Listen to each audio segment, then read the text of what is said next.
Crude oil production has also declined over the last 8 years and have continued to fall below capacity and below the federal government's benchmark of 1.69 million barrels per day. Mr. Speaker, it's against this not too buoyant economic outlook that we have predicated our budget for 2024. However, our outlook for 2024 is quite realistic because it has been marked on our actual performance in 2023.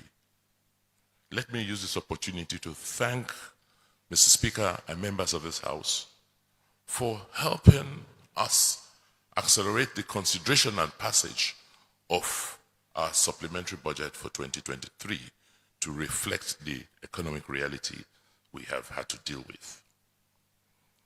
Our 2024 budget assumes that inflation will be about 25% next year. Mr. Speaker, as a subnational government, we have very little say on how monetary policy is managed in the country. But our aim is to, as much as possible, stabilize our own macroeconomic environment in Edo State. And we expect to do this through an effective use of the limited fiscal policy tools available to us, such that we can enable businesses, investors, and households to plan and implement production, investment, and consumption activities within our state.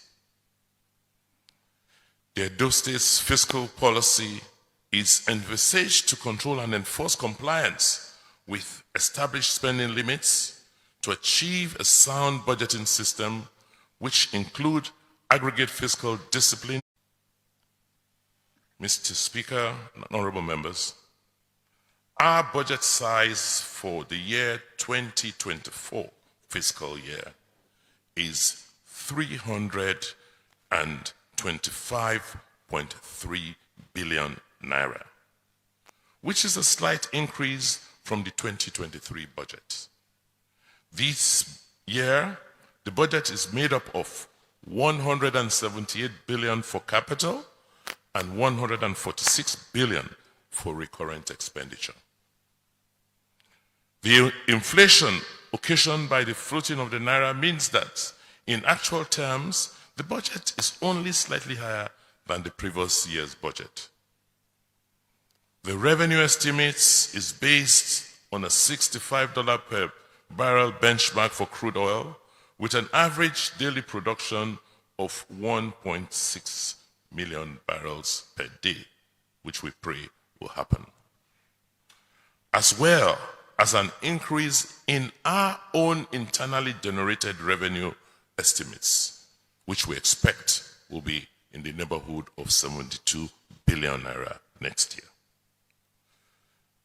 The IGR will be boosted by reforms in revenue collection, property laws, and land management reforms.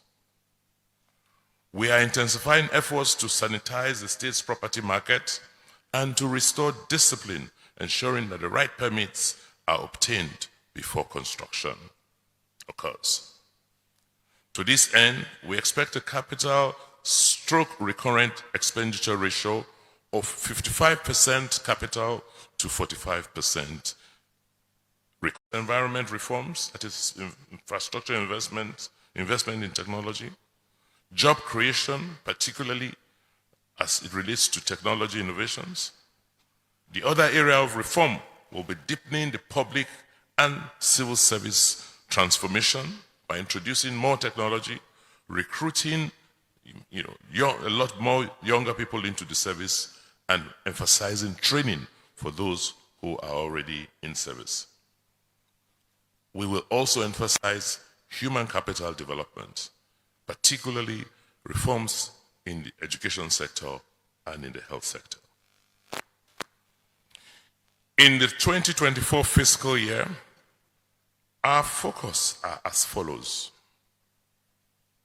We will spend 25% of our total budget –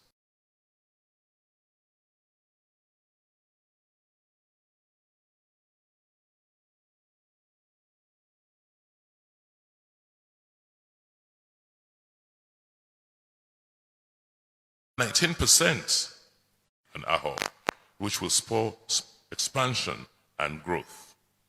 In the area of road and transport infrastructure, we are going to be intentional about the development of roads and transport infrastructure with the provision of 62.8 billion of our budget on this item. On the area of education, we will consolidate on our reforms to ensure the widespread adoption of Edo Best 2.0 across the education ecosystem. All basic and secondary schools in Edo will fully transition to a digital mode of learning, with the investments which we're making in broadband across the state. Our hope is that many of our classrooms will now be connected digitally so that children can receive instructions beyond what their teachers in class are offering them. Work is ongoing on our technical schools. Our higher educational reforms will continue, and we have a set target of pushing the boundaries of research and innovation that will drive new products coming out of what we currently produce in the state. Like I said, we have set aside 33 billion for healthcare, which is about 10% of our budget. We are not where we expect to be, which is about 15%, but we believe that this modest start will help us achieve the results and the goals we have set for ourselves for this year. One of the key health expenditures we're going to be emphasizing is making the statutory payments for the basic healthcare provision fund so that the poorest of the poor in our society will not be excluded from the benefits of our healthcare system. We are going to continue to expand the technology space so that we can get a lot of our young people employed. And we believe that from what we are seeing now, the investments we have made in digital infrastructure is already beginning to lead to returns. Mr. Speaker, distinguished members of this great House, the last 7 years, you will agree with me, have been quite transformational for us as a people. We have had our challenges, which are not unexpected, but with you, we've held on, we've been steadfast, we've been focused, and you have helped us ensure that we stay on the path to reform and development. I cannot thank you enough, Mr. Speaker. I cannot thank the people of Edo enough, who through these years have stood firmly with us as a government, believing in our vision of a better Edo and a more prosperous Edo. You have stood by us to be counted when it mattered most, and we have worked together to actualize our programs. When we look back to where we started from in 2016, you will agree that we have made progress beyond our wildest expectations. I want to sincerely appreciate everybody who has been part of this transformational or transformative process. Our market women, our traders, artisans, the youths who have been our bastion of support, civil